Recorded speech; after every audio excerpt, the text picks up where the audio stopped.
ఈ 16 నామాల్ని ఎవడు చదువుతున్నాడో వాడికి విఘ్నములు రాకుండా వాడు జీవితంలో చేరవలసినటువంటి స్థానమునకు చేరుకుంటాడు. కాబట్టి మిగిలినవి చదివావా చదవలేదా నీ ఇష్టం.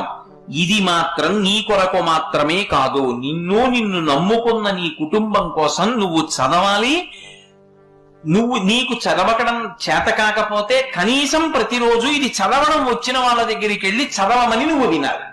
చెప్పి సుముఖశ్చైకదంతశ్చ కపిలో గజకర్ణకః లంబోదరశ్చ వికటో విఘ్నరాజో గణాధిపః ధూమకేతుర్గణాధ్యక్ష ఫాలచంద్రో గజాననః వక్రతుండ శూర్పకర్ణో హీరంబ స్కందపూర్వజః షోడశైతాని నామాని యప్పఠేత్ శృణుయాదపి విద్యారంభే వివాహే చ ప్రవేశే నిర్గమే తథా సంగ్రామే సర్వకార్యేషు విఘ్నస్తస్య న జాయతే.